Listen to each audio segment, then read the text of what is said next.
بعد بسم الله الرحمن الرحيم والصلاة والسلام على أشرف المرسلين. صحة فطوركم. Donc aujourd'hui nous entamons la 6e conférence de cette Qa'da Science et nous avons le plaisir d'accueillir le professeur Shamsuddin Chittour. Donc si vous ne connaissez pas le professeur Shamsuddin Chittour, le professeur Shamsuddin Chittour est un des pionniers du raffinage en Algérie. C'est un des premiers thermodynamiciens du gaz et du pétrole. Donc c'est cette génération d'Algériens qui ont mené le combat avec le feu président Houari Boumediene. Quand il y a eu la nationalisation du pétrole et du gaz, il y avait personne pour prendre en charge tous ces défis pour que l'Algérie continue à exploiter son gaz et son pétrole. Et le professeur Chittour est l'un des pionniers qui ont réalisé ce défi, puisque l'Algérie, c'était à l'époque du Made in Algeria, à l'époque où on produisait tout chez nous, où il y avait un savoir qui se transformait en un savoir-faire, où donc on faisait du cracking, donc du steam cracking du gaz pour produire des plastiques. Et donc monsieur le professeur Chittour est l'un des pionniers qui ont relevé ce défi, d'accord, pour que l'Algérie soit une industrie industrialisante à l'époque. Et donc, professeur Chittour a écrit plusieurs ouvrages, d'accord, sur la vision de l'économie, la vision des énergies dans le futur. Il a écrit aussi beaucoup d'ouvrages philosophiques, d'accord, sur la vie, le quotidien de chacun. Il a à son actif plusieurs articles scientifiques, d'accord, dans des revues de notoriété internationale, puisqu'il a un indice H élevé, et dans des revues de classe A. Donc c'est tout ce parcours, d'accord, pour qu'il arrive enfin à être le ministre de l'Enseignement supérieur et de la Recherche scientifique. Donc un grand challenge aussi à relever. Et donc, comme l'a dit, donc monsieur le professeur Shamsuddin Chittour va nous parler le monde en 2030, les opportunités pour l'Algérie nouvelle. Comme l'a dit professeur Henri Bergson, le futur, ce n'est pas ce qui va arriver, mais c'est comment il faut le faire. Et je pense que vous allez nous parler aujourd'hui de comment on va faire notre futur en Algérie et toutes ces opportunités qui sont offertes à nous. On vous écoute, professeur. Barakallahu fikum, salam alaikum, sahaf turkum. C'est avec beaucoup de plaisir que je viens devant vous pour vous expliquer un peu ma vision du monde en ce qui concerne, évidemment, le monde proprement dit, mais surtout, quel serait le chemin critique pour notre pays, pour pouvoir s'en sortir, pas d'une façon définitive, ce chemin critique, puisque ça doit être évolutif. Et donc, dans ces conditions, je vais vous parler un peu de ma petite expérience de 40 ans de professorat. Et donc, je tiens à souligner que je viens ici à titre de professeur. Et ce que je vais dire n'engage que ma fonction de professeur. Donc, le monde en 2030, 2030, c'est demain. Donc, avant de parler donc du monde en 2030, je voudrais faire une petite incursion sur ce que c'est que l'Algérie, en tout cas, de mon point de vue. Le professeur Aourag a eu l'amabilité de dire que je braconne sur des terres qui ne sont pas les miennes. Savoir, je fais un peu d'histoire, je fais un peu de géopolitique. Encore que, comme dirait Sartre, l'intellectuel, c'est quelqu'un qui s'occupe des choses qui ne le regardent pas. Bon, j'essaie de m'occuper des choses qui ne me regardent pas. Et de ce point de vue, je voudrais vous parler rapidement de l'Algérie. Alors l'Algérie, bon, qu'est-ce que c'est que l'Algérie? Je souhaite vous dire que l'Algérie, elle a un passé. Et ce passé peut être décliné globalement ainsi. Tout pays qui n'a pas de récit historique est en apesanteur. Cela veut dire que d'une certaine façon, nous sommes obligés par la force des choses d'avoir un récit. Savoir d'où nous venons pour savoir où nous allons. Et tous les pays, vous prenez par exemple la France, quand on parle de la France, les marqueurs identitaires de la France, c'est Jeanne d'Arc par exemple, c'est Clovis. Vous prenez les Américains, c'est la destinée manifeste, à savoir que Dieu a dit aux Américains, vous devez gouverner le monde. Mais pour nous qui sommes actuellement à la recherche, en quelque sorte, d'un récit national œcuménique, rassembleur, qui puisse en quelque sorte nous conforter dans la certitude que nous appartenons à un grand peuple. De ce fait, aussi, de par mes petites connaissances, j'essaye de grappiller à gauche et à droite, d'être historien. Et à ce titre, je fait un peu la chronologie, comme vous le voyez ici, de ce que c'est que de ce que je crois savoir de l'Algérie. Nous avons tous été honorés de la publication américaine du PNAS disant que du côté de Ain Boujrit, à Sétif, il y a 2,5 millions d'années, il y avait des Algériens, entre guillemets, qui avaient une certaine, qui existaient là, et c'est pour cela qu'on dit que l'Algérie peut être considérée comme le deuxième berceau de l'humanité. Ça, c'est un indice qui est très, très important, en tout cas de mon point de vue, parce qu'il me permet d'avoir ce qu'on appelle un repère identitaire. Mustafa Al-Sherf parle de Rkeiz. Les Rkeiz. Et pour moi, il y en a d'autres. L'homme de, par exemple, le paléolithique ancien, Arambour, disait il y a 1 700 000 ans du côté de Palikao. On a trouvé donc des restes. Ça veut dire quoi? Ça veut dire qu'il y a une saga des gens qui ont vécu sur cette terre bénie d'Algérie. La dernière petite information, mis à part évidemment le néolithique, puisque nous avons connu pratiquement toutes les périodes, l'homme de Mishta al-Arbi, l'homo sapiens il y a 20 000 ans, le néolithique il y a 10 000 ans. La dernière information qui me paraît importante et qui peut ajouter du crédit au récit historique que nous devons consolider. Le récit historique, c'est de mon point de vue un tapis avec des fils. Il faut tisser ce tapis. Pour pouvoir tisser ce tapis, il faut avoir des faits. En tant que scientifique, je ne suis pas là pour inventer des faits, mais pour dire voilà la réalité. Évidemment, j'ai un préjugé personnel. Je veux bonifier l'histoire de mon pays.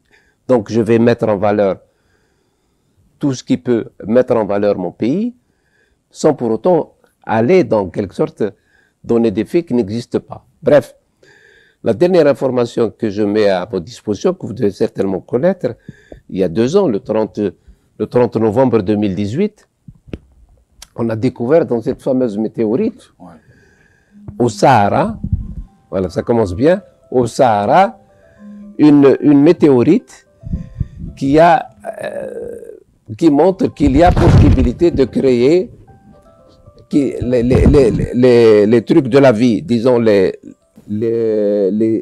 acides aminés de la vie. Les acides aminés de la vie, cela veut dire qu'encore une fois, le Sahara est à l'honneur. Et pour la petite histoire, cette météorite a été, entre guillemets, volée. Et la NASA a eu quand même l'honnêteté intellectuelle de dire que c'est une météorite algérienne. Bon, ceci étant dit, je plante déjà le décor et je vais plus loin. Après le néolithique, il y a la civilisation du Tassili, la proto-histoire, pour arriver un peu à ce que nous savons à peu près, à savoir la Berbérie, la Tamizra au sens global du terme. Là, je passe directement sur toutes les avanies qu'a connues l'Algérie en ce qui concerne, par exemple, la civilisation romaine, qui a duré quand même 6 siècles. Ensuite, toutes les dynasties qui ont prévalu en Algérie, à partir du 7e siècle jusqu'au 14e siècle, pour arriver enfin à ce qu'on appelle la dynastie ottomane, et arriver, je zoome rapidement simplement, sur la dernière période, qui est la période coloniale. Alors la période coloniale, qui nous permet de dire que finalement, pendant 132 ans, l'Algérie a été soustraite au mouvement du monde. Elle aurait pu évoluer différemment. Ça veut dire quoi? Ça veut dire que scientifiquement, nous aurons pu évoluer différemment. Mais pendant 132 ans, l'Algérie a été mise entre parenthèses et elle a subi dans l'histoire humaine, ce qu'a subi l'Algérie est quelque chose d'exceptionnel. Nos historiens devraient faire, de mon point de vue, le procès. Un procès objectif, disant que ce qui s'est passé, c'est pas normal. Regardez, je vous cite simplement une petite citation d'un écrivain déifié en France qui s'appelle Victor Hugo. Victor Hugo, il a eu plusieurs périodes. Une fois, il est contre la colonisation, une fois, il est pour. Mais regardez ce que dit le général Le Flot, qui est un ami, donc, à Victor Hugo, le 16 octobre 52, dans les prises d'assaut. Il n'était pas rare de voir des soldats jetés par la fenêtre des enfants, que d'autres soldats les recevaient sur la pointe de leur baïonnette. Alors, qu'est-ce que nous a laissé le système éducatif? Voilà ce que nous a laissé le système éducatif. 1 millier de personnes, en l'espace de 132 ans.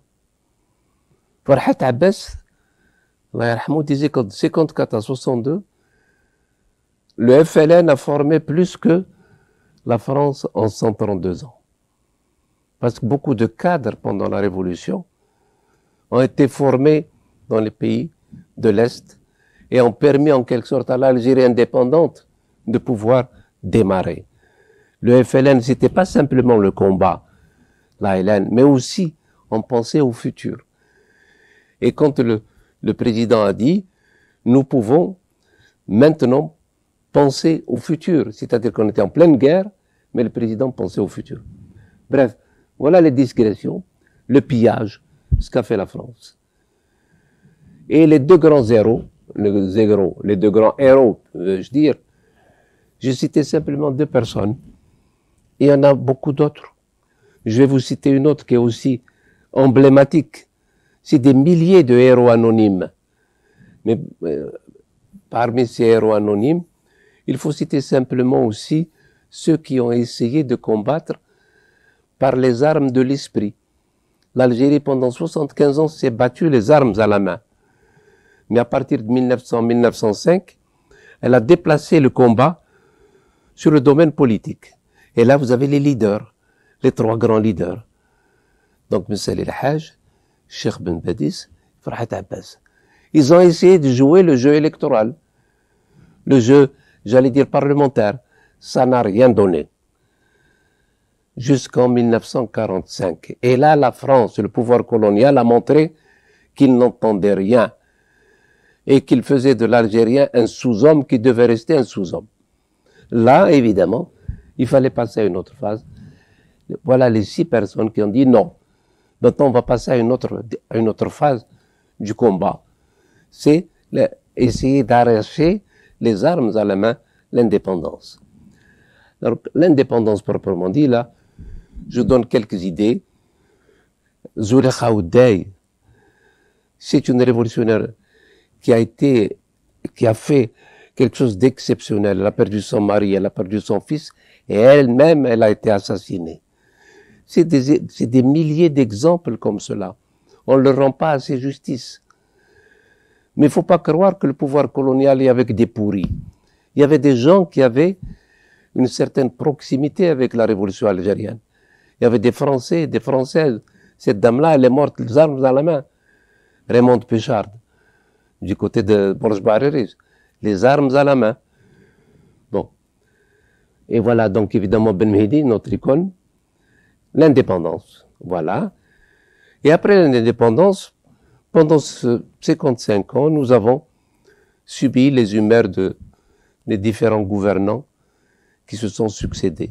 Mais souvenez-vous d'une chose. Tout à l'heure, le professeur Aourak parlait de Boumediene. Boumediene, on peut tout lui reprocher. Il a une face sombre. Mais il a construit les fondements de l'État algérien. Les fondements, on parlait des industries industrialisantes, c'est vrai. Nous étions sur le front du développement. Et l'Algérie, la voix de l'Algérie comptait.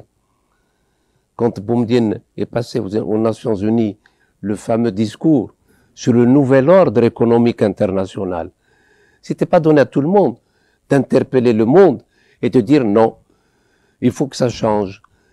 Les matières premières, c'est nous, vous avez le pouvoir en ce qui concerne en quelque sorte la technologie proprement dit. Il faut il faut changer les termes de l'échange. Il faut que ça soit plus équilibré. C'est dans ce cadre d'ailleurs que l'OPEP, créé en 60, s'est battu pour revaloriser le prix du pétrole qui était $1 le baril.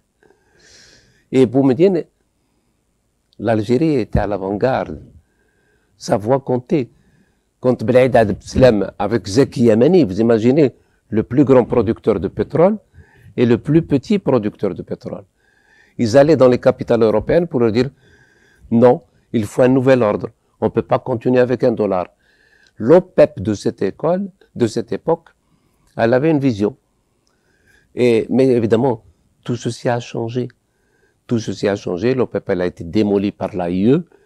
Et là, c'est sur injonction du docteur Kissinger, qui a dit dans 10 ans, il n'y aura plus d'OPEP. Effectivement, à partir de 1980, la première chose qu'a faite l'Occident, c'est d'enlever ce qu'on appelle le marqueur crude. C'est l'Arabian Light. C'est le pétrole d'Arabian Light. Ils l'ont remplacé par le Brent. Donc, du même coup, l'OPEP, elle a commencé à zigzaguer et on a compris qu'en fait, c'était les Américains qui étaient derrière, c'est-à-dire l'Arabie Saoudite et tous les États du Golfe. Donc, l'indépendance, nous avons subi un certain nombre de problèmes. Nous avons eu la décennie noire, mais le plus gros problème que nous avons eu, c'est que nous avons raté l'entrée dans le 21e siècle. Pendant 20 ans, l'Algérie était entre parenthèses, de 2000 à 2020. 1000 milliards de dollars plus tard, on se retrouve à la même abscisse. 1000 milliards de dollars plus tard. Il a fallu donc cette révolution bénie, cette révolution tranquille du 22 février de l'année dernière, pour que le peuple dise basta, il faut changer. Nous devons changer. C'est dans ce cadre-là que nous pensons que l'Algérie nouvelle, c'est ça. C'est Meshita al-Shi'arat. L'Algérie nouvelle, c'est le travail, c'est la science, c'est les sueurs, c'est les nuits blanches, pour pouvoir, en fin du compte, avoir une visibilité. La rente est derrière nous. C'est l'avenir. Maintenant, nous devons regarder droit devant nous, essayer de nous en sortir. Alors, maintenant, comment se présente le monde actuel? Vous avez des problèmes de l'énergie, l'eau, les matières premières, le problème du changement climatique, la mondialisation, la laminoire des pays faibles, les aspects géopolitiques, les conflits identitaires, le coronavirus et le monde d'après. Demain 2030, demain 2050, après-demain 2050. Vous voyez donc un peu tous ces problèmes-là qui attendent l'Algérie. Ce sont ces problèmes-là auxquels nous devons trouver des solutions.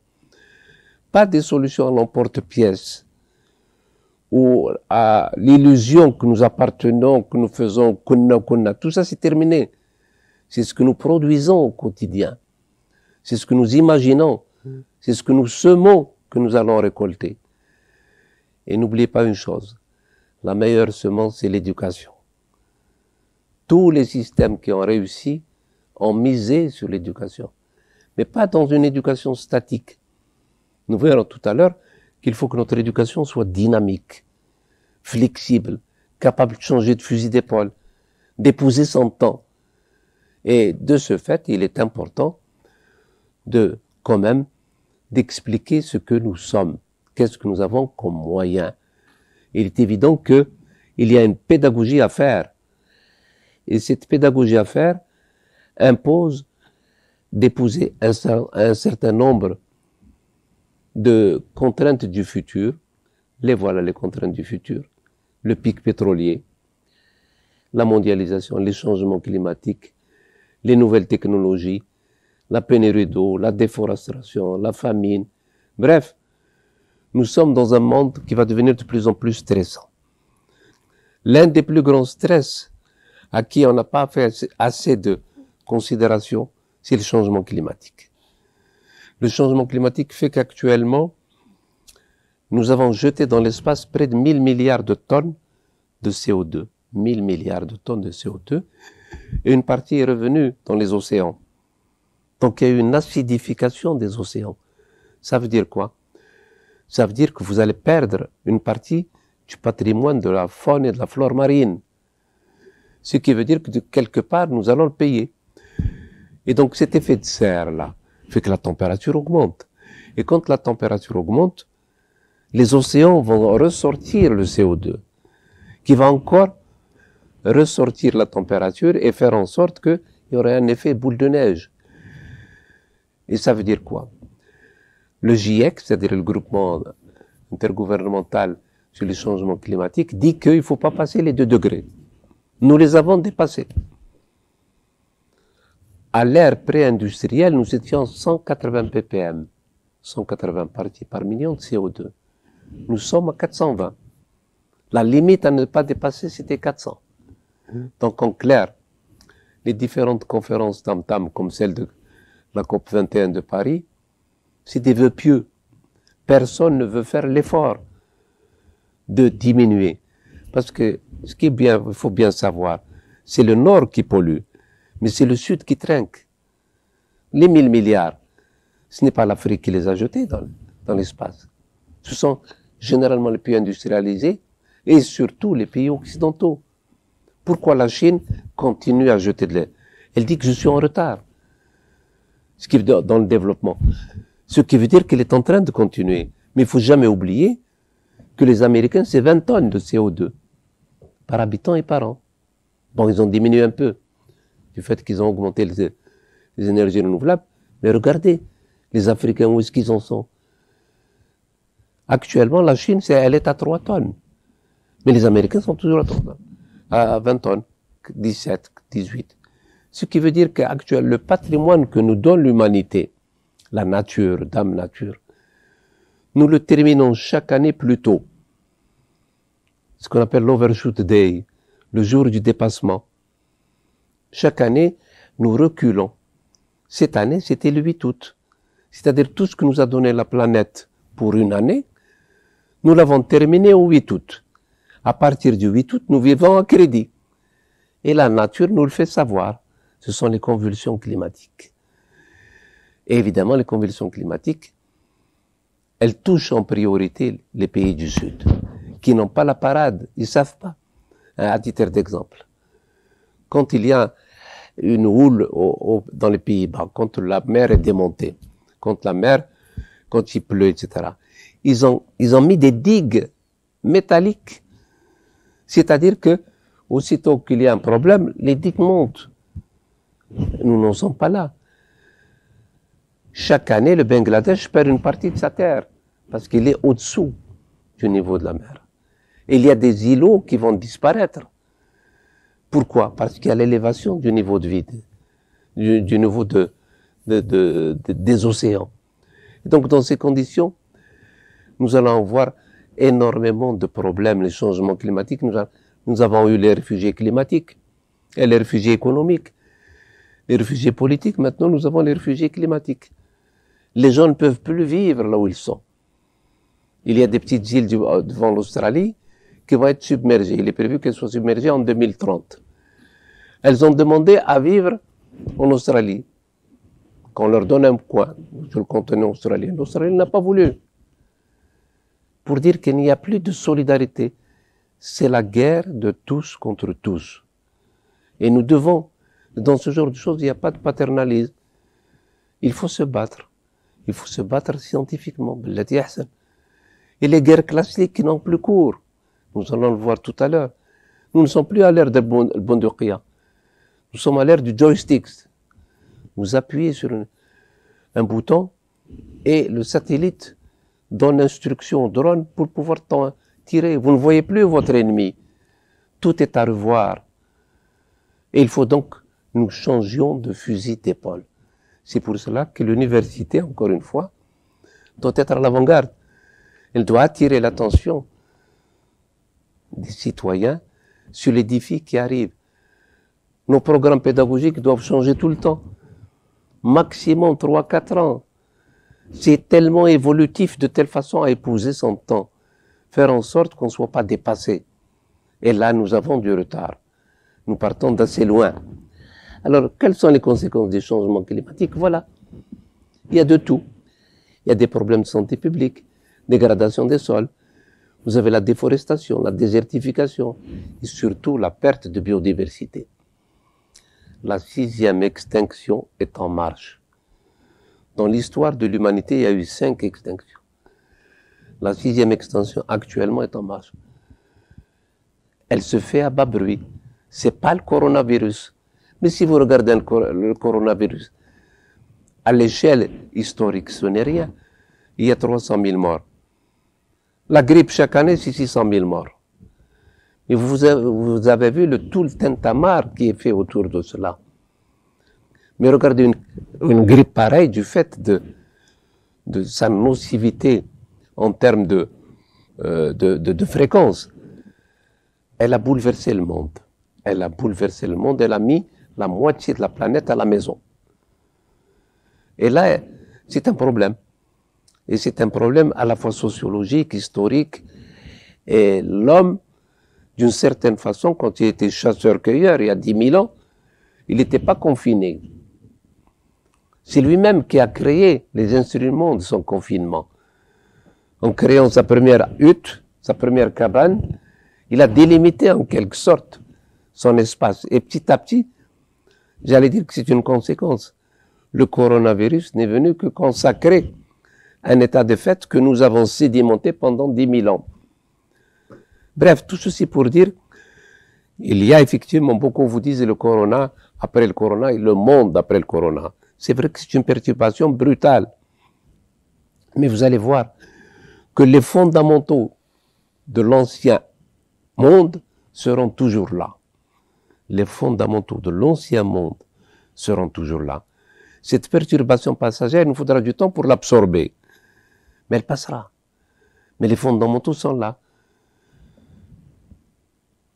Alors, quelles sont les solutions? Bon, on va passer rapidement là-dessus. Alors, la puissance, actuellement, nous avons un monde qui est partagé par la force, qui est gouverné par la force. Pourquoi? Parce que nous avons 2 grands problèmes. D'abord, la pénurie des matières premières, qui est très importante. Et nous avons aussi la pénurie d'énergie. Ce qui veut dire que globalement, nous avons affaire à une prédation. Évidemment, sous prétexte de démocratie aéroportée, on vous impose. Et en fait, on vous en veut. Et le gros problème de l'Algérie, c'est un problème qui peut être une chance. Nous sommes un pays continent. Nous avons un grand territoire, le premier de l'Afrique. Ce sont des cartes de visite très importantes si on sait y faire. Et souvenez-vous d'une chose, le futur de l'Algérie, c'est pas le nord de l'Algérie, c'est le sud de l'Algérie. Donc si nous avons une vision du futur qui englobe le développement du sud, nous avons des chances de nous en sortir. Et quand je dis le sud, c'est pas les hydrocarbures, c'est l'immensité du territoire pour les énergies renouvelables, pour le solaire, pour l'éolien, pour les 280 sources d'énergie géothermique. Et surtout, nous allons le voir, pour l'immense nappe phréatique de 45 000 milliards de mètres cubes d'eau douce. Ça veut dire quoi? Ça veut dire qu'il faut changer de fusil d'épaule. Il faut un nouveau SNAT, un nouveau schéma national d'aménagement du territoire. Sortir des sentiers battus. On ne peut pas continuer comme nous le faisons parce que nous avons fort à faire. Nous n'avons pas les moyens de pouvoir nous battre contre l'Europe, qui est de plus en plus fermée sur elle-même, la forteresse Europe. Ça veut dire que tous les shi'arat, comme on dit, tous les slogans de démocratie, de droits de l'homme, de faire en sorte que on vous explique que chacun a droit à une vie décente, etc., c'est valable en temps de sérénité, en temps de moyens. L'Europe est en bout de course. Les États-Unis sont en bout de course. Il y a l'avènement d'un nouveau monde. Et l'avènement d'un nouveau monde, le barycentre est passé à l'Asie. C'est-à-dire, je pense à la Chine, je pense à l'Inde, je pense à tous les dragons de l'Asie du Sud-Est. Mais l'Occident ne veut pas lâcher le morceau, comme on dit. C'est-à-dire qu'il part du principe que c'est lui qui décrit le magistère moral, qui détient le magistère moral. C'est lui qui dicte la norme du bien et du mal. Donc il s'accroche par tous les moyens possibles à un ordre ancien. Cet ordre va changer. Le barycentre a basculé. Actuellement, on est en train de faire un procès terrible à la Chine concernant le coronavirus. À savoir que c'est eux qui l'auraient échappé du laboratoire P4, le fameux laboratoire P4 de Wuhan. Bon. Mais tout ça, là, c'est ce que j'appelle la bulle de surface. Mais ce qui se passe en profondeur, on n'en sait rien. Il y a tellement d'enjeux dont nous ne connaissons pas les tenants et les aboutissants. Nous sommes un petit pays. Il ne faut pas avoir la folie des grandeurs. Nous sommes un grand peuple. Mais pour pouvoir avoir une visibilité, il faut aller vers la science. C'est la seule voie qui peut nous permettre d'avoir une petite visibilité dans le futur. À titre d'exemple, je donne ici un exemple. Il y a 2000 milliards de dollars pour les équipements militaires, c'est-à-dire en fait, d'une certaine façon, tous les grands pays vendent des armes. Ils vous parlent des droits de l'homme d'un côté, mais ils vous vendent des armes de l'autre. Et ils les vendent aux deux belligérants. Ça, c'est la technique la plus connue. Dans le conflit Irak-Iran, la France vendait aux Irakiens et vendait aux Iraniens. Je veux dire par là que tout est possible. Il n'y a pas de morale. Il y a un organisme suédois qui s'appelle le CIPRI, qui lui, chaque année, fait le point des ventes d'armes. 2000 milliards. Pour éradiquer la faim en Afrique, c'est 50 milliards de dollars. Souvenez-vous de ces paramètres. 50 milliards de dollars pour donner un SMIC de dignité humaine et calorique aux Africains. 2000 milliards de dollars. Le budget du Pentagone, c'est 750 milliards de dollars. Le budget de la Chine, 250 milliards de dollars. Le budget de l'Algérie, c'est 6 milliards de dollars en termes d'équipement. Donc vous voyez un peu, c'est la loi du plus fort. C'est la jungle. Nous devons nous battre. Et il faut donc miser sur la science. Il n'y a que la science qui peut nous permettre de sortir de cela. Je parlais de la Chine, maintenant on l'accuse d'être le responsable de la pandémie. Mais au-dessous, vous pouvez être sûr qu'il y a des problèmes de contrat économique, etc. Bien. Alors, le nouveau contexte. Alors, miser sur l'éducation, c'est quoi? Je cite un peu l'histoire de la révolution technologique. Ça a commencé avec la première révolution industrielle, le charbon. 1780-1880. Ensuite, ça a été l'avènement du pétrole. Pendant un siècle, le XXe siècle, a pris la place du charbon. Maintenant, nous sommes à la troisième révolution. Donc, première révolution, deuxième révolution, nous sommes à la troisième révolution, qui en fait, c'est l'économie de la connaissance. Cette connaissance qui double pratiquement chaque année. C'est-à-dire que ce que nous avons appris en 7000 ans, chaque année, on le double. Et le gros avantage de l'économie de la connaissance, c'est quand vous ne partagez, vous ne perdez pas. Vous augmentez, en quelque sorte. C'est pas un partage physique. J'ai 100 dinars, je vous donne 10 dinars. Non. Quand je partage un savoir, je le multiplie. Je le divise pas. Et donc, il faut y aller de plus en plus et essayer de faire en sorte qu'on puisse ne pas avoir de complexe. Aller à la science là où elle est. Même en Chine, dirait un hadith du prophète. À savoir qu'il faut aller vers la science. Bien. Alors, l'économie de la connaissance, je cite la citation de Steve Jobs, le logiciel, c'est le nouveau baril de pétrole. Il aurait dit ça à Mitterrand en 1984. Tenez-vous bien, il y a 36 ans de cela. Alors, actuellement, comme vous le savez, les grandes nations aspirent les compétences des pays du Sud. C'est le cas des États-Unis, Mais les États-Unis actuellement se plaignent parce que la Chine est en train de les aspirer. C'est à celui qui donne les meilleures conditions de travail. Le président Trump a dit, attention, il ne faut pas que la Chine nous pompe nos compétences. Mais il oublie de dire que lui, il ne fait qu'aspirer toutes les compétences. La France est en train d'aspirer chaque année près de 20 000 Algériens. Tout ce que nous avons comme matière grise est en train de partir si on n'arrive pas à les retenir. Mais ça, c'est l'ordre ancien. Nous devons tout faire pour pouvoir garder notre élite. C'est pas évident. Il faut donc leur donner un cap. Un jeune, une compétence algérienne est prête à rester dans le pays s'il y a une vision. Si on va dans cette direction-là, c'est un peu ce que nous avions, nous, dans les années 70. On touchait de 3 fois rien. Mais il y avait une ambition. Il y avait la transsaharienne, il y avait le barrage vert, il y avait le raffinage, il y avait l'éducation. Bref, l'Algérie, dans les années 70, c'était en quelque sorte un bouillon de culture où chacun se sentait en quelque sorte responsable du développement du pays. C'est cette chaleur qu'il faudrait qu'on réhabilite, c'est-à-dire en fait ce feu sacré que nous avions et qu'il faudrait transmettre aux jeunes actuels. Et là, souvenez-vous, encore une fois, le Sahara est pour nous, en quelque sorte, l'avenir.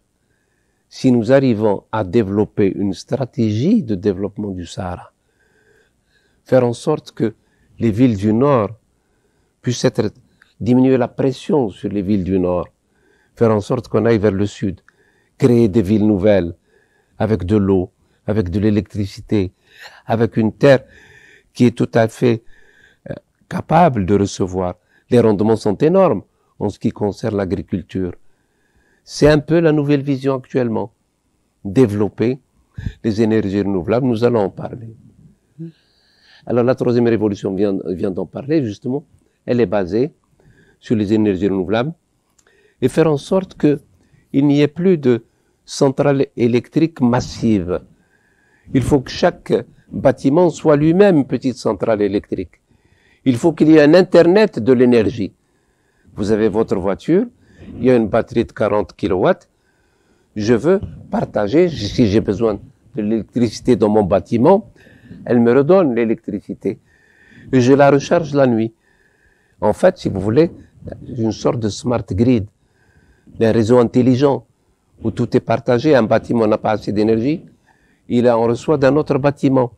C'est-à-dire que les structures massives que nous avions, de grandes centrales de 1000 MW, c'est passé de mode. Maintenant, il faut faire local, penser global et agir local. Et là, donc, dans ces conditions, nous devons créer des réseaux électriques intelligents qui nous permettent de régler. Et c'est là où intervient l'intelligence artificielle. C'est là où interviennent ce qu'on appelle le cloud. Tout ce qui peut nous permettre de travailler sur des données qui nous permettent d'avoir des solutions rapides. Alors, bon, quelles sont ces sciences? Elles sont connues. Et c'est celles-là qui vont mettre en place. C'est ça l'avenir de 2030. C'est les sciences cognitives. La nanotechnologie, vous avez fait une conférence qui était bien faite d'ailleurs par le professeur de CITIF, c'est ça? L'informatique et la biotechnologie. Ce qu'ont fait les universités algériennes pendant ce Covid est exceptionnel. Personnellement, je ne savais pas que nous avions des sommités dans la biotechnologie, au CRBT, un peu dans toutes les universités. D'une certaine façon, l'université algérienne a participé grandement à la résolution des problèmes posés par le Covid-19, la résolution scientifique naturellement. Et même les ingénieurs qui ont fabriqué, pour la première fois, on s'est aperçu qu'on pouvait travailler ensemble. Donc des équipes pluridisciplinaires, vous avez un informaticien, un électricien, un médecin, c'est un peu l'équipe de Béjaïa, qui a formé en 6 ou 7 personnes qui se sont mis d'accord pour fabriquer quelque chose, le respirateur artificiel. Ce respirateur artificiel a été pris ensuite par le ministère de l'Industrie et l'ENIE va le duplicater. c'est le premier pas vers la nouvelle médecine. Ce n'est plus la médecine de papa. Maintenant, tout doit changer. C'est la médecine 2.0. Il faut de plus en plus que les ingénieurs, que ce soit des mathématiciens et des physiciens qui aillent faire médecine. De telle façon à avoir, si vous voulez, toutes les technologies et les comprendre. Parce qu'il arrivera un moment où c'est le robot qui va opérer. Mais il faut comprendre ce qu'il fait. L'homme, il sera, avec l'intelligence artificielle, il sera un peu dépassé. Parce qu'elle traite rapidement. Il est prévu, certains transhumanistes disent 2040, l'intelligence artificielle va dépasser l'homme, l'intelligence humaine. On n'en est pas là. Il n'en demeure pas moins que c'est un outil très important qui peut être dangereux. Si on en croire Elon Musk, par exemple, ou Bill Gates, qui disent attention, il faut faire gaffe. Il ne faut pas aller très loin, parce que l'intelligence artificielle, c'est un peu le Frankenstein, elle risque de nous échapper. Mais ça, c'est un autre débat qui fera peut-être partie d'une autre conférence sur le transhumanisme. Bien. Voilà donc comment va l'intelligence artificielle. Regardez la courbe de croissance des compétences. Et au fur et à mesure, et là nous sommes totalement l'intelligence artificielle, regardez là où il y a le cerveau, les capacités de l'homme, ce que je disais tout à l'heure, en 2045, elle va dépasser les capacités de l'homme. Et comment, là c'est la réalité. Il faut que les jeunes sachent ça, pour qu'ils puissent savoir quels sont les défis qui nous attendent. C'est un monde sans pitié. L'homme est un loup pour l'homme. Il y a de moins en moins de morale. Et la vraie morale, c'est celle de la puissance, malheureusement. Donc il faut parler le même langage, celui du savoir, de la compétence. C'est ça qui va nous aider à nous en sortir. Si on continue sur le chemin classique, on n'ira pas loin.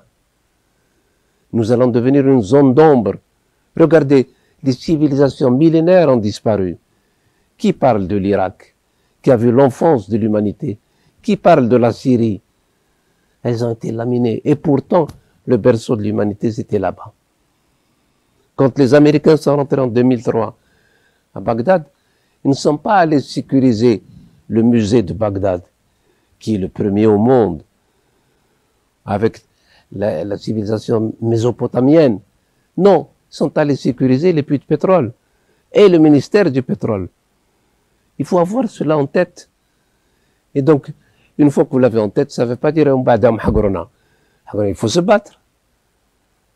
Et c'est là où intervient la science, l'éducation, le savoir, pour pouvoir avoir une chance de nous en sortir. Quels sont les champions? Vous savez, la plupart des champions des sciences cognitives sont nés après 1980. Il y en a même qui sont nés après 2000. Regardez, Amazon, Alphabet, Samsung, Microsoft, ce sont les plus importantes qui interviennent, qui investissent jusqu'à 20% Amazon dans la recherche.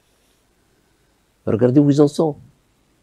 Et ces gens-là, ces sociétés-là pesent très lourd. Bon, on en a parlé, la moitié de la main. Voilà comment les GAFAM, on les appelle les GAFAM, Google, Amazon, Facebook, et je crois Microsoft, c'est ça, et Apple et Microsoft. Regardez.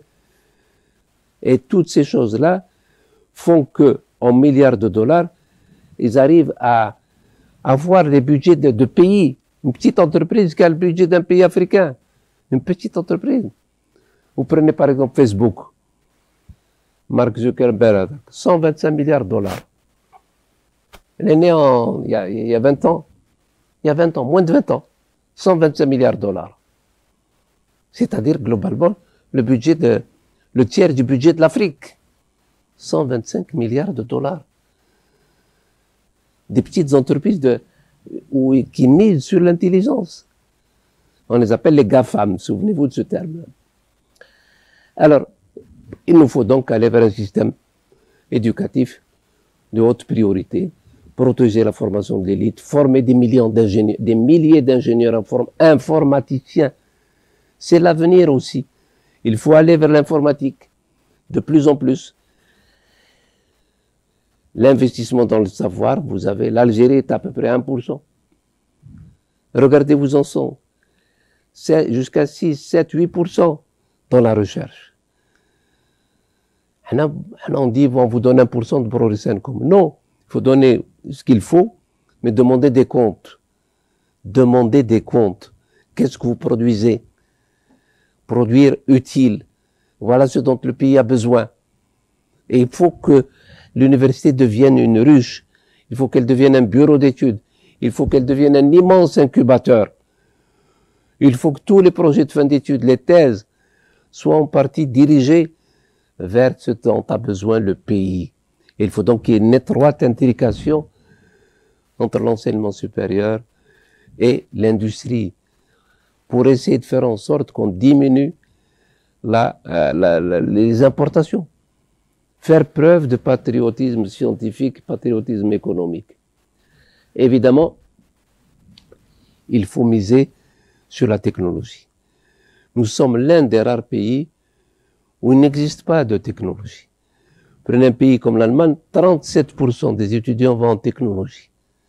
Même des pays comme l'Iran, l'Inde. Nous avons peut-être moins de 2% dans les disciplines d'ingénierie.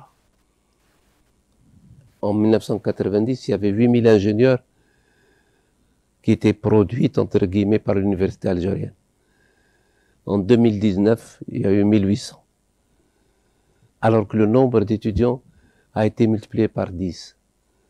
Il y a donc un sérieux problème. Nous sommes engouffrés dans le LMD, qui a été mal conçu pour nous. C'est pas trop tard. Il faut essayer de corriger le tir. Mais il faut aussi que parallèlement, on mette sur rail les ingénieurs, comme tous les grands pays. Même ceux qui nous ont aidés, entre guillemets, ils ne touchent pas à leurs écoles, leurs grandes écoles. Mais pour nous, les grandes écoles ont été laminées. Et c'est très difficilement qu'elles ont repris un peu pour arriver à 1600, 1800. Inch'Allah, de plus en plus, le bac maths va être réhabilité. Maths technique a disparu. Cette année, nous avons 8000 diplômés, 8000 candidats au bac maths. Mais nous avons 450 000 candidats au bac. Voyez un peu le farq. Il faut remettre un peu tout doucement des lycées d'excellence, faire en sorte qu'on puisse revenir de plus en plus aux mathématiques. Alors les mathématiques, c'est l'exemple de Maryam Mirzakhani, pur produit de l'université Sharif en Iran. C'est l'équivalent d'un prix Nobel de mathématiques. Elle est morte il y a 2 ans, Allah yarhamha. C'est la première femme à avoir la médaille Fields.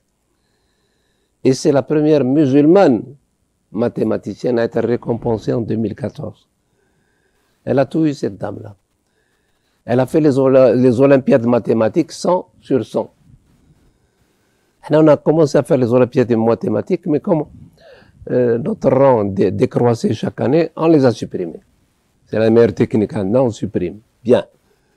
Elles vont être remises sur place. Nous avons la chance d'avoir un ministre de l'Éducation nationale qui est un matheux. Il y tient. Ces lycées d'excellence. Et ce sont ces lycées d'excellence qui vont alimenter le futur pôle de Sidi Abdallah, où nous avons l'ambition de mettre en place un certain nombre de filières technologiques. Alors, quels sont les défis du futur? D'ici 2030, les sciences auront fait un bond fulgurant. Souvenez-vous de ça. Le monde du futur sera décarboné. On va de plus en plus vers des énergies renouvelables globalement. Ce qui veut dire que notre politique à nous, il faut quand même qu'on comprenne que l'ère du pétrole s'est terminée. Il faut aller vers la locomotion électrique. Il faut aller vers le tout électrique solaire, éolien, et réserver le pétrole ou ce qu'il en reste pour les usages nobles, c'est-à-dire la pétrochimie. C'est ça le futur. Donc il faut qu'on s'engouffre. Il y a une révolution à l'échelle mondiale la révolution électrique, verte, nous devons nous installer là-dessus. Les villes durables commencent à émerger, l'autonomie en tout. Le monde, la médecine du futur, elle sera aussi l'un des grands challenges du futur. Évidemment, là, c'est uniquement avoir une idée. C'est qu'un enseignant dans les pays qui se respectent. Vous prenez au Luxembourg, c'est l'équivalent de 100 000 euros par an.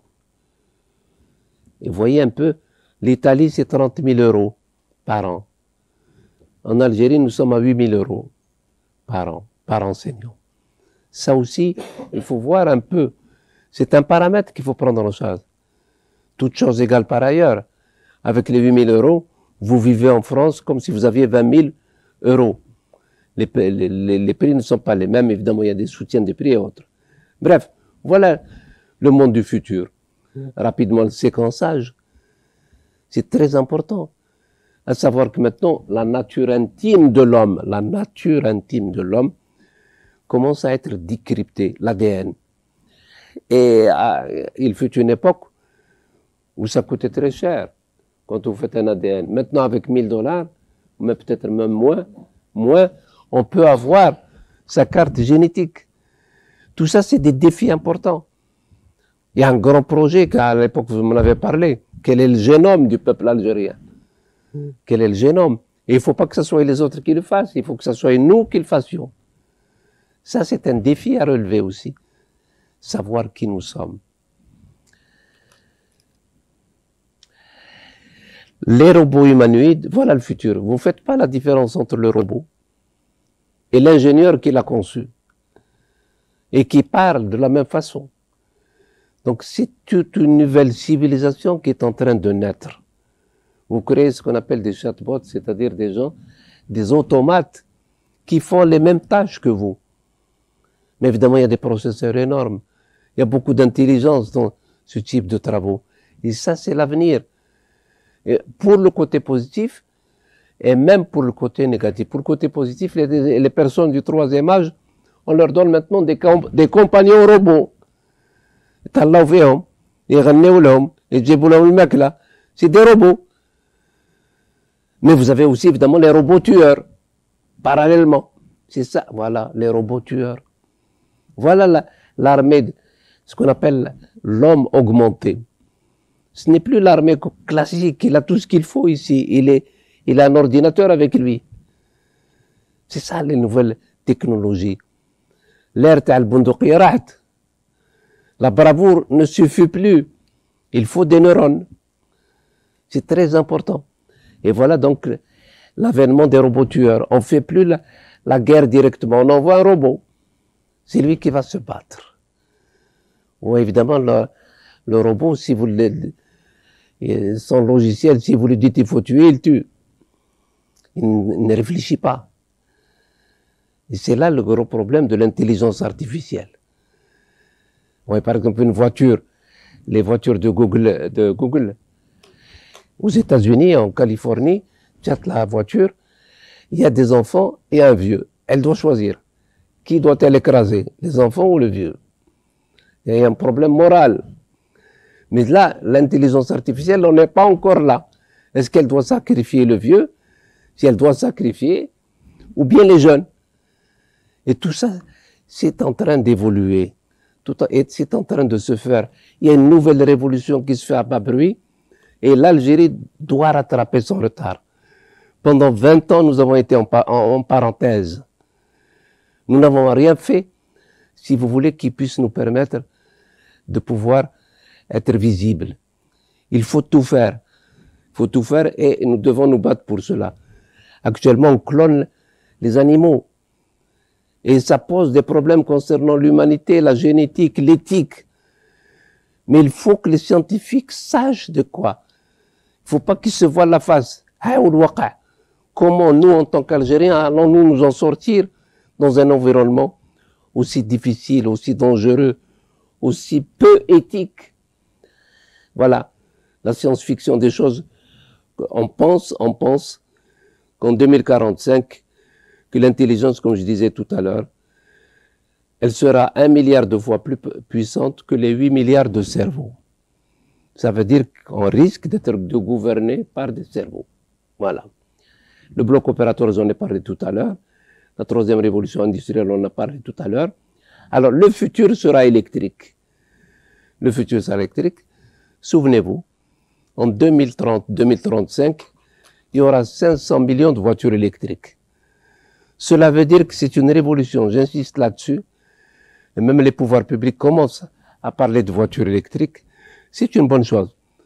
Une voiture électrique consomme 4 fois moins qu'une voiture thermique pour le même trajet. En plus de ça, vous pouvez la charger chez vous le soir avec une prise électrique. Elle ne pollue pas. C'est une technologie dans laquelle nous devons investir. Et nous devons, au niveau de l'université, former de plus en plus d'ingénieurs dans ce domaine et faire des équipes mixtes. Vous aurez un mécanicien, un électromécanicien, quelqu'un qui s'occupe de thermique proprement dit, de telle façon à essayer de faire en sorte qu'on puisse ne pas perdre. C'est une révolution. Il faut rentrer dans le train de la nouvelle révolution et la locomotion électrique pour nous est très importante. Voilà donc la troisième révolution industrielle. Transformer les bâtiments, comme je disais, en mini-centres, créer des réseaux, utiliser la technologie Internet et passer rapidement aux énergies renouvelables. Voilà la quatrième révolution. La Dacia actuelle, 8 000 euros. Souvenez-vous de ça. Dacia, 8 000 euros, c'est-à-dire l'équivalent de 150 millions. Dacia électrique. Nous avons des Dacia de 1999 qui sont toujours thermiques. Quand Renault est venu installer la Dacia ici, il a installé en même temps la Zoé en Israël, mais la Zoé électrique. C'est là qu'il faut se battre. Pourquoi pas nous, la locomotion électrique ici? Et donc dans ces conditions, il y a toute une revisitation de nos contacts avec nos partenaires. Nous devons avoir de l'ambition et être up-to-date, savoir un peu ce qui se passe ailleurs et faire en sorte qu'on puisse adapter ce qui se passe ailleurs ici. Alors là, les réserves sont connues. Il ne faut pas se faire d'illusions. Il nous reste à peu près 2700 milliards de mètres cubes de gaz. Durer 40 ans si on consomme peu. Réserve de pétrole durer 20 ans. Gaz de schiste pour le moment. On ne peut pas utiliser cette technologie, elle n'est pas mature, parce qu'elle risque de, en quelque sorte, de problématiser la nappe phréatique du Sud. Parce qu'il faut des produits chimiques, il faut beaucoup d'eau, il faut envoyer une pression très importante. Bref, c'est un sérieux problème, mais il faut faire une veille technologique, peut-être en 2030. Si la technologie est mature, respectueuse de l'environnement, si on arrive à trouver une technique qui n'utilise pas la fracturation, pourquoi pas? Mais pour le moment, on y est. Et donc, dans ces conditions, il ne faut pas avoir la mentalité de rentier. Le baril de côté. Il faut se battre. Le pétrole ne reviendra plus jamais comme avant. Vous n'aurez pas les 100 $. Khlas, il est sur le déclin. Il va encore conjoncturellement augmenter. Mais il ne faut pas qu'on... Ça fait 50 ans qu'on dit il faut sortir du pétrole. Mais on est toujours dans le pétrole. Nous devons donc, d'une certaine façon, faire en sorte qu'on puisse pouvoir créer de la richesse hors pétrole. Créer de la richesse hors pétrole. Alors, les recettes de 2015, 40 milliards de dollars. Les recettes de 2012, 72 milliards de dollars. Les recettes de 2019, les fait 30 milliards de dollars. Maintenant, nous ne pouvons pas continuer à être un État rentier. Il faut aller vers le futur. Il faut créer de la richesse hors hydrocarbures. Pourquoi? Parce que nous consommons énormément. Regardez la courbe en rouge. En 2019, 60 millions de TEP. Et nous avons un gros problème en Algérie, c'est le gaspillage. Le gaspillage est un sport national. Tout le monde gaspille à des degrés divers. Et les plus grands gaspilleurs, ce n'est pas les petits. ce sont ceux qui ont les grands moyens. Quelqu'un qui a 5 climatiseurs et qui paye le kilowattheure à 3 dinars, évidemment, il consomme beaucoup plus que celui qui n'a rien. Celui qui a une bagnole, celui qui n'a pas de bagnole, c'est différent. Il faut donc à un moment ou à un autre mettre tout sur table. Qui consomme quoi et en quelle quantité. Et dire, bon voilà, l'État ne peut pas continuer de cette façon-là. On protège les classes vulnérables, d'accord? Mais il faut arriver à un moment ou à un autre vers la vérité des prix. Et vous remarquez une chose, la wilaya d'Alger consomme pratiquement autant que toutes les autres wilayas. Ça veut dire quoi? Ça veut dire quelqu'un qui a une villa, qui a une piscine, qui chauffe l'eau de la piscine. Ça n'a rien à voir avec le gars qui est à 200 kWh, qui est au sud. La moyenne nationale est à 1500 kWh par habitant et par an. La moyenne nationale. Mais vous allez du côté de Hidra, ils sont à 8000. Du côté du Tassili, ils sont à 200. Nous avons 1500. Il faut donc essayer de faire en sorte on ne peut pas continuer comme cela. Mais il faut qu'on explique pédagogiquement aux citoyens. Donc il faut diminuer le gaspillage. Gaspillage de l'eau, gaspillage de la nourriture, gaspillage de l'électricité, gaspillage des carburants. L'Algérie importe pour 2 millions de tonnes de carburant qui vont principalement aux frontières. Vous savez, là, on dit que le Covid c'est une catastrophe. Mais du point de vue de l'énergie, nous avons gagné près d'1,5 million de tonnes.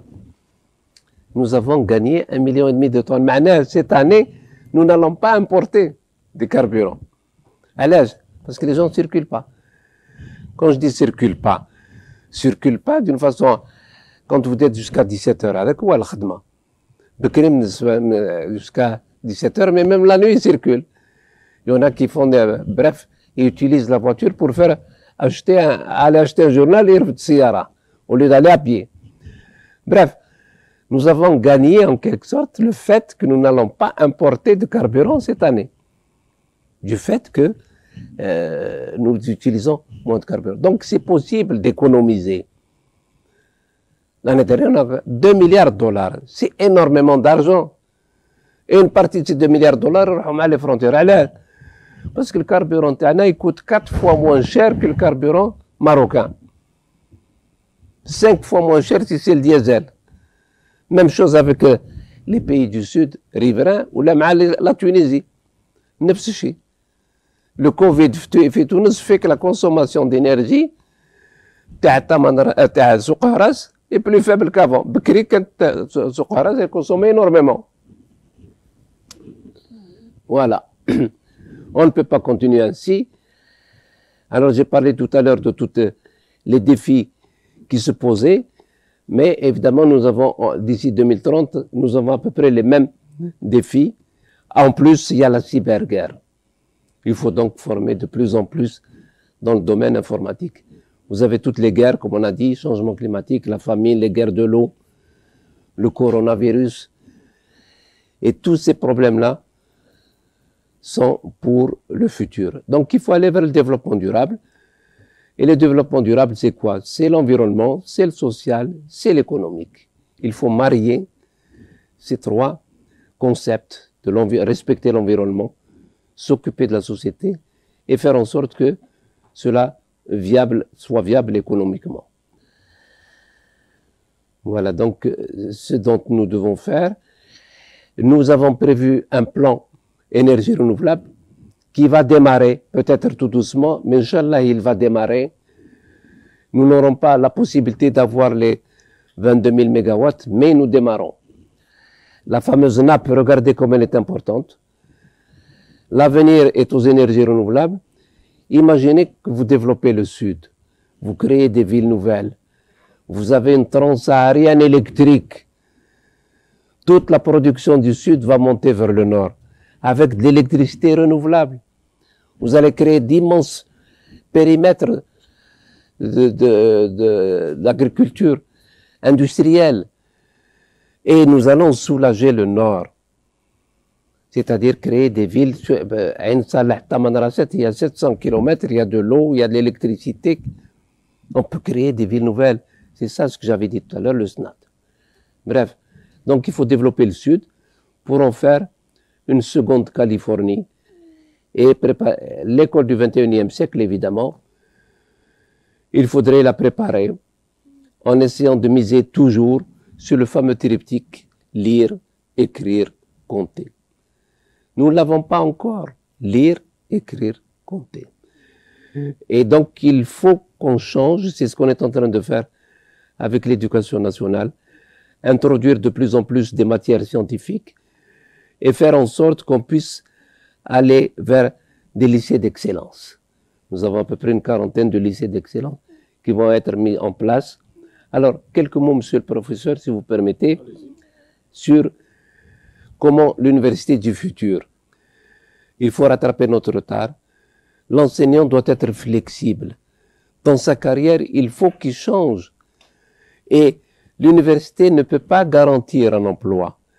L'université vous garantit la possibilité de créer votre propre emploi. Donc, faire en sorte qu'on ait des créateurs de richesse. Et pour cela, je disais tout à l'heure que l'université doit être un immense bureau d'études à l'écoute de la demande industrielle et faire en sorte que l'enseignant se remette en cause constamment. Vous aurez des universités qui produisent, vous aurez des universités qui ne produisent pas. Il va falloir donc refaire les textes, faire en sorte qu'on stimule ceux qui travaillent, qu'on leur donne les moyens de gagner plus parce qu'ils produisent plus. Et faire en sorte que l'étudiant qui rentre à l'université ne sort pas sans rien. Tout ce qu'il a fait doit être validé. Il peut partir et revenir ensuite, mais on lui valide ce qu'il a. Il ne faut jamais dire non. Il faut valider tout ce qu'il y a et faire en sorte que l'université soit à l'écoute de ce qui se passe, mais qu'elle ait aussi une vision du futur. Alors, je vais passer rapidement, puisque je disais tout à l'heure que l'université de Papa, évidemment, a changé. Nous devons changer d'épaule, de fusil d'épaule, et faire en sorte qu'on puisse penser chaque année aux futurs métiers. Les métiers sont évolutifs. Les métiers du futur, il est possible qu'une grande partie des métiers que nous faisons actuellement vont disparaître d'ici 10 ans. Donc il faut qu'on s'adapte constamment, en élevant évidemment le niveau intellectuel de la nation, mais en étant à l'écoute de ce qui se passe ailleurs. Il est possible que tous les 4-5 ans, on change. Ce n'est plus une université statique, c'est une université dynamique, avec des enseignants capables de se remettre en cause. Je termine, monsieur le professeur.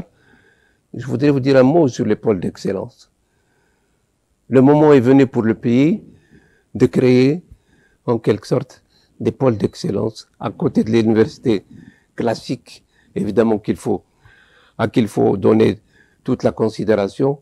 Nous devons quand même former une élite dans les différentes disciplines du futur.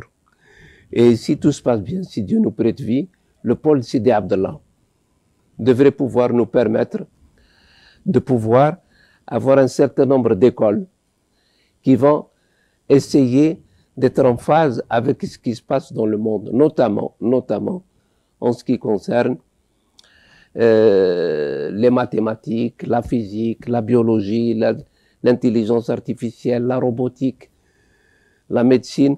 Bref, faire en sorte qu'on puisse créer un campus de l'intelligence. Et on va mettre tous nos efforts pour pouvoir faire en sorte qu'il soit notre référence. Ça ne veut pas dire qu'on t'khalaou à l'autre, au contraire. Nous allons faire un énorme effort, par exemple, pour les universités du Sud, pour les ramener au niveau des universités du Nord. Mais nous avons besoin de référents.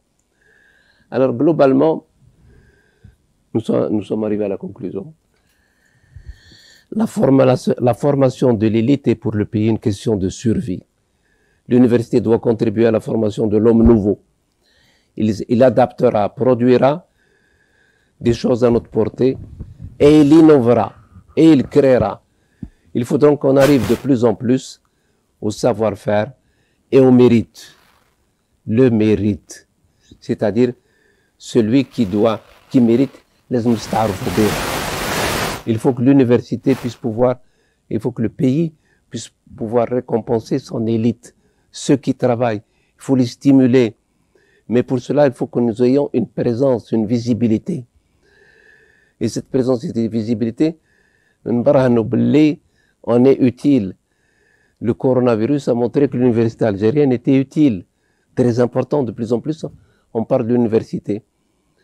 Et nous avons montré que nous avons un génie qui sommeille en nous.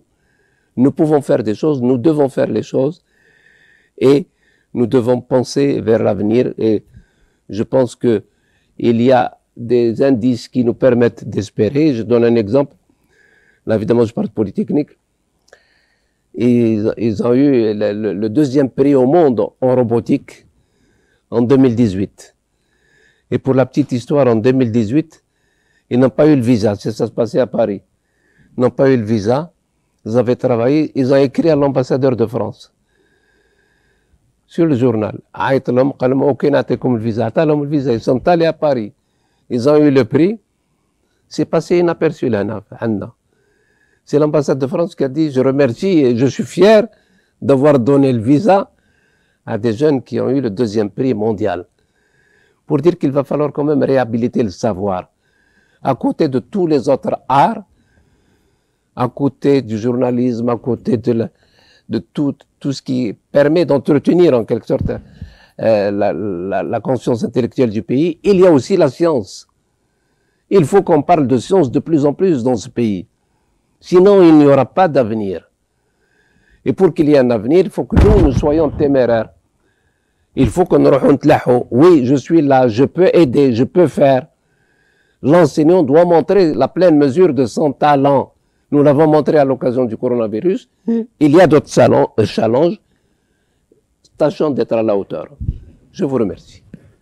Merci, professeur, pour ce voyage à travers l'histoire de l'Algérie, l'histoire de la science, et puis les grands défis qui attendent l'humanité de façon générale, et puis les défis qui attendent l'Algérie.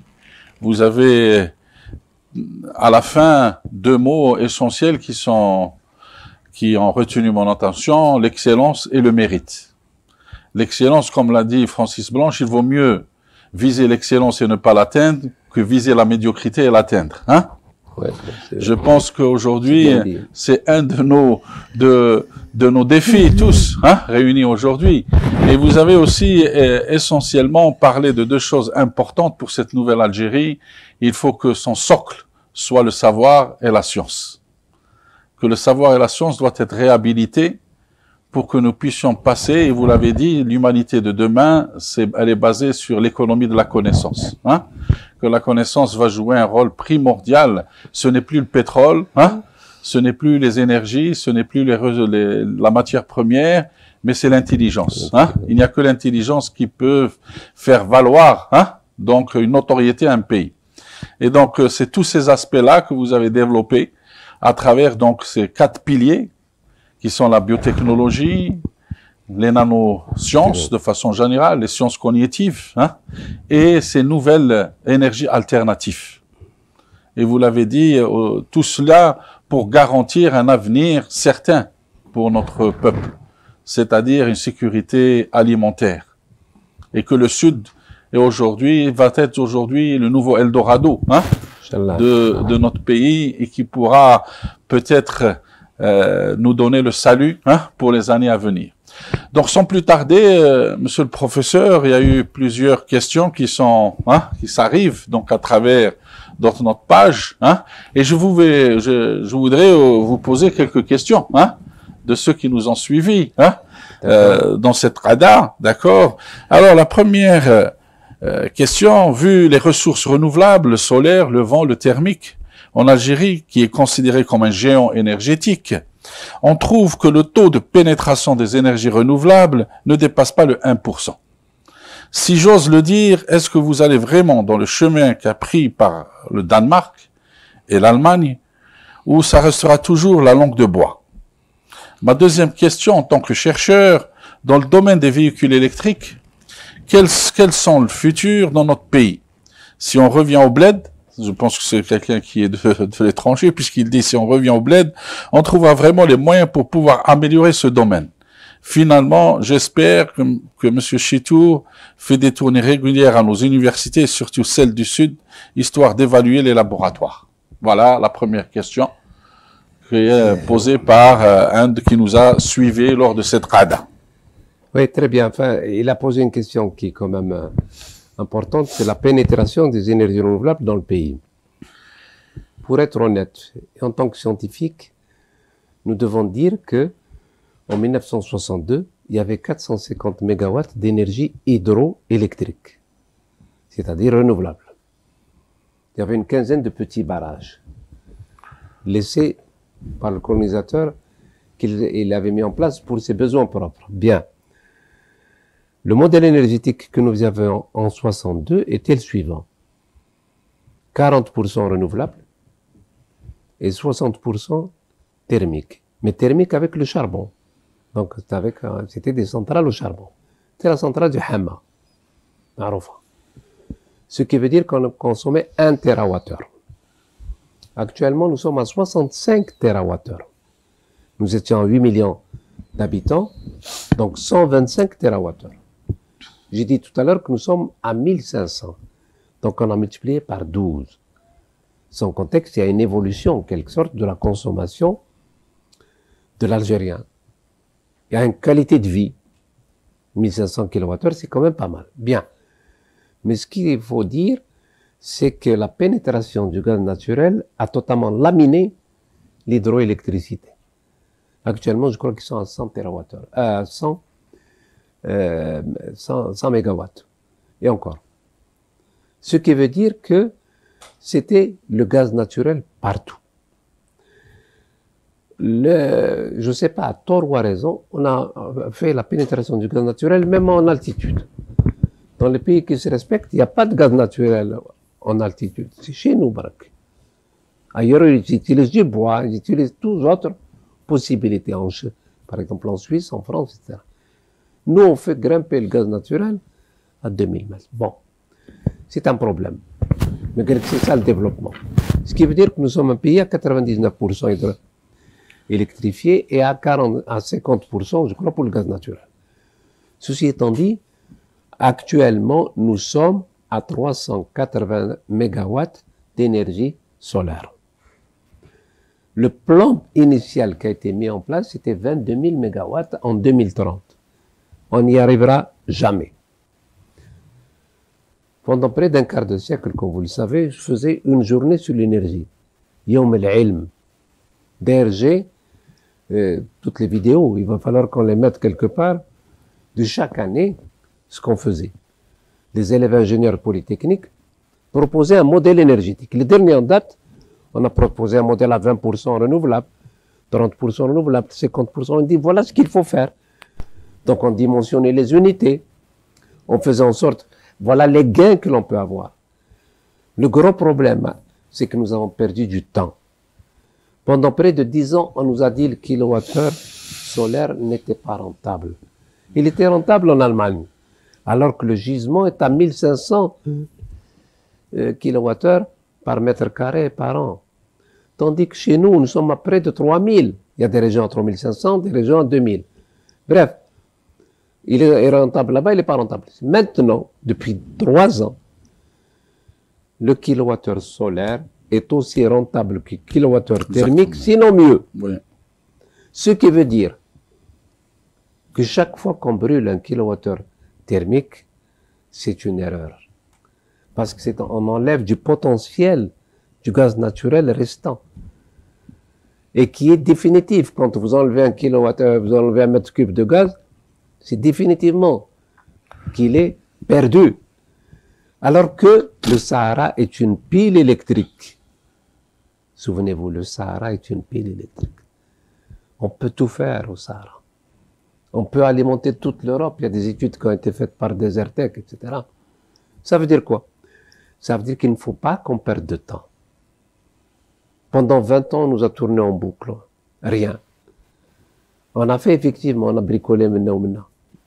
Mais maintenant, je pense que le ministre de l'Énergie, prévoit dans les mois qui viennent de mettre en place un plan énergie renouvelable, 4000 mégawatts.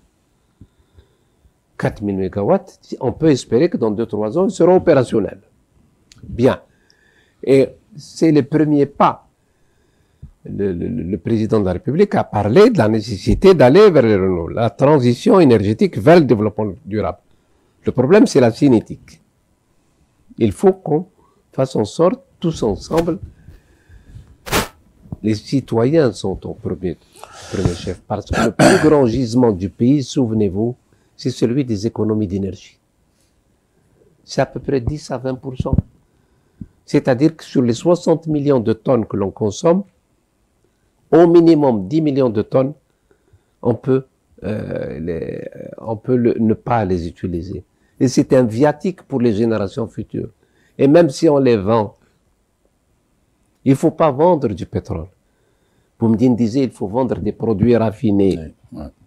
La capacité de raffinage que nous avons actuellement est un héritage de ce qu'avait fait Boumediene. Les 24 millions de tonnes que nous avons. Il est faux de dire que rien n'a été fait.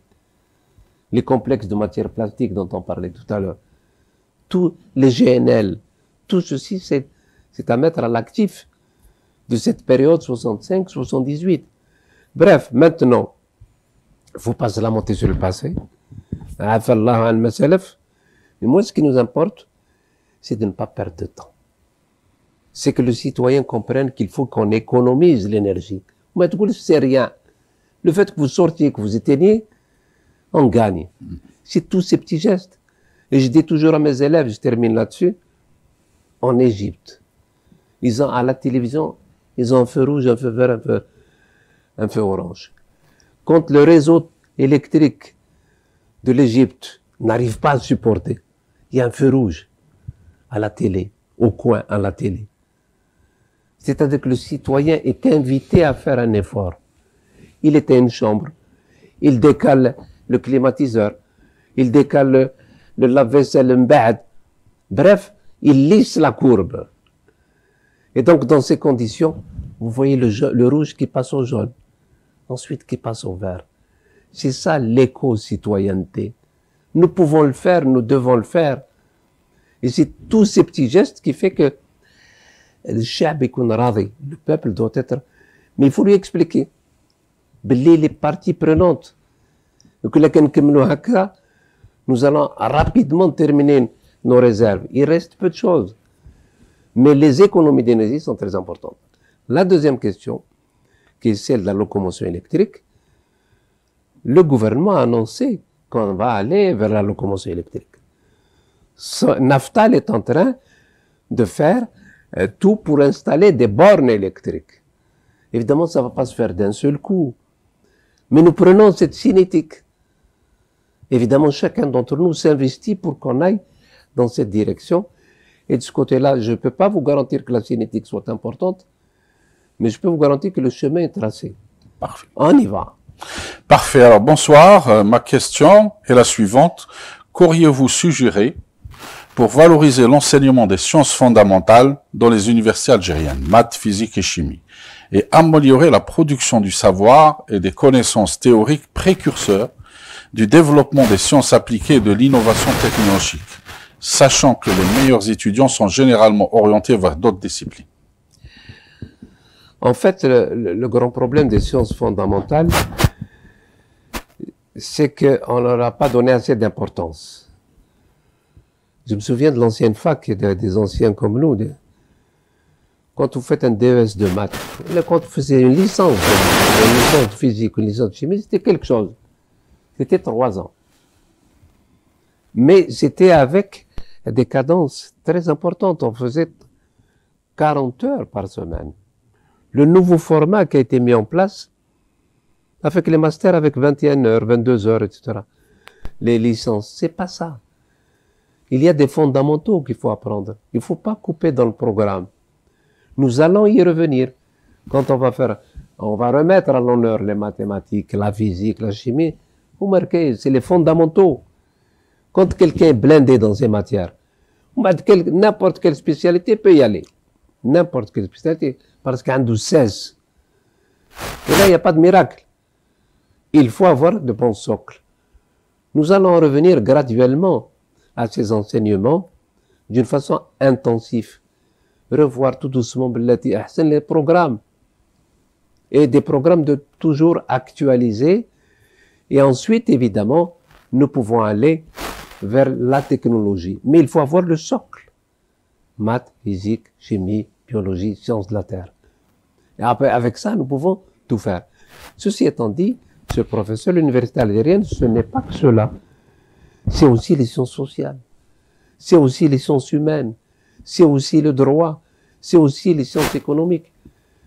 Nous pensons mettre en place une école d'économie, mais une école d'économie quantitative. Nous avons besoin de mesurer. Ce n'est plus l'école qualitative. Nous sortons à peu près 30 000 diplômés, mais qu'on n'arrive pas à placer. Il faut qu'on ait des diplômés capables de pouvoir mesurer, de pouvoir faire des modèles mathématiques en économie. Et ça peut se faire.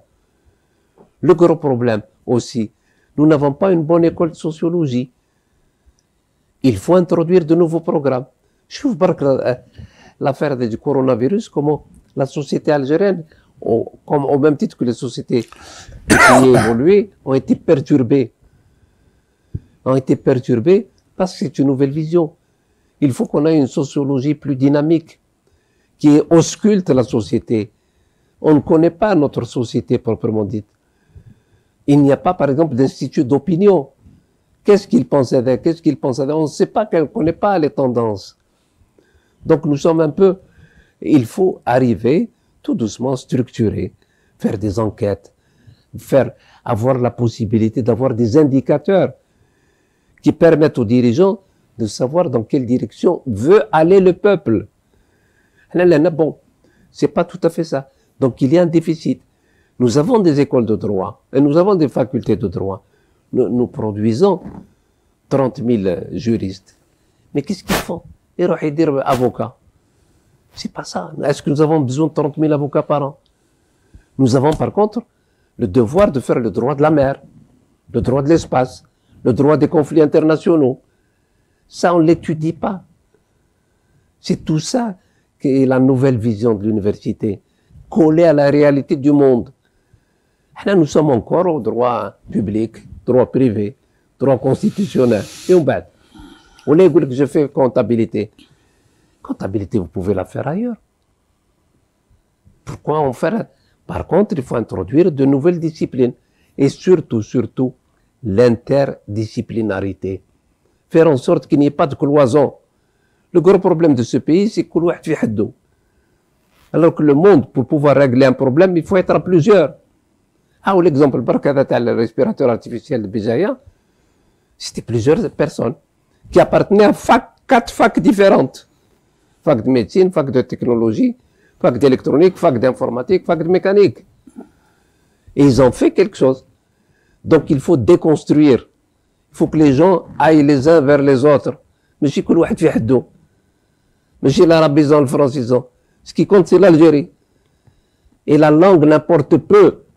Il faut aller vers le savoir. Parce que la langue, c'est le contenant. Ce qui nous importe, nous, c'est le contenu. Et on peut aller vers toutes les langues. On va aller vers l'anglais parce que c'est l'avenir. Mais doucement. Pas dans la précipitation. Alors, sans transition, monsieur le professeur, pour abonder dans ce que vous voulez dire, il y a une question qui dit la transition du français à l'anglais semble constituer un des volets de l'Algérie nouvelle. Oui. Par exemple, récemment, vous avez mis une décision concernant la soutenance des thèses en anglais. Oui. La majorité des doctorants trouvent que c'est une bonne initiative. Pour une fois. Mais quelques doutes s'installent quant à l'aptitude des enseignants à corriger de telles thèses. Quelle stratégie le ministre entend-il adopter pour faire la transition entre l'ancienne génération, qui a étudié et enseigne aujourd'hui en français, et la nouvelle génération qui aspire à l'anglais? Écoutez, il faut qu'on se mette d'abord sur un concept. Nous avons en 1980 décidé de l'arabisation. Ça a été un problème. Parce qu'on a sacrifié le contenant au profit du contenu. Et le contenu au profit du contenant. Et nous avons perdu des sommités. Des gens sont partis. on ne veut pas faire la même erreur. C'est toujours la priorité, c'est le contenu. Ouad qui est fort, il est fort, quelle que soit la langue. C'est ça, il faut que les gens comprennent cela. Ensuite, la langue française est une belle langue, comme une autre. C'est une langue technologique. Mais le mouvement du monde va vers l'anglais. Pourquoi voulez-vous qu'on n'aille pas, nous, vers l'anglais? Les Français ne publient qu'en anglais. Pourquoi voulez-vous qu'on ne publie pas en anglais? Il faut qu'on connaisse nos intérêts, mais pas dans la précipitation.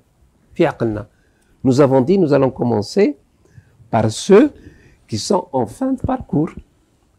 Vous faites une thèse, en sciences sociales, en sciences humaines, etc. Ce qui importe pour moi, c'est le contenu. Je vous aide. Envoyez-la dans une revue. Nous avons demandé aux 2 revues importantes, le CRASC et le CREAD, de faire un courrier à toutes les universités. Djibou, envoyez-nous votre savoir.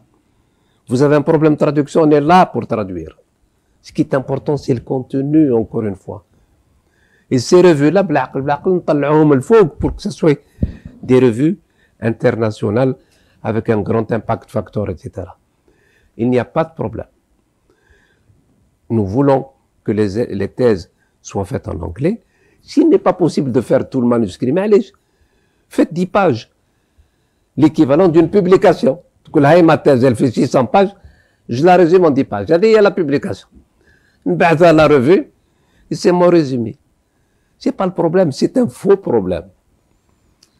Parce qu'une fois que vous avez le contenu, vous trouverez toujours la façon de pouvoir le traduire. Et nous envisageons de faire en sorte que ce qui est important pour nous, c'est de tirer vers le haut les sciences sociales, de telle façon à ce qu'ils publient dans des revues internationales. Le problème que nous n'avons pas dans les sciences exactes et technologies, parce que c'est une obligation de publier dans les revues de classe A. C'est une obligation. Pas brutalement. Mais il faut qu'ils comprennent qu'il faut que le contenu soit important. Il y aura un problème de traduction, j'ai demandé aux 2 centres d'aider à la traduction. Faites 10 pages barque. C'est un faux problème. Mais dans tous les cas de figure, on y va. On va tout doucement aller vers l'anglais. Et à Sidi Abdallah, Inch'Allah, on enseignera en anglais. Dès la première année. L'université traditionnelle, la première année, on va ajouter un module d'anglais. Dès le mois de Inch'Allah, faire en sorte que pendant les 6 premiers mois, ils t'aiment l'anglais. Il faut qu'on aille vers l'anglais, mais si d'une façon précipitée. On peut y arriver, on peut réussir. Mais ce qui est surtout important pour le pays, la langue importe peu. Ce qui est important, c'est le contenu, encore une fois, le savoir. Nous avons consommé nos 90 minutes de la Qada, monsieur le professeur. Donc, si vous avez un dernier message, un dernier mot avant de clôturer.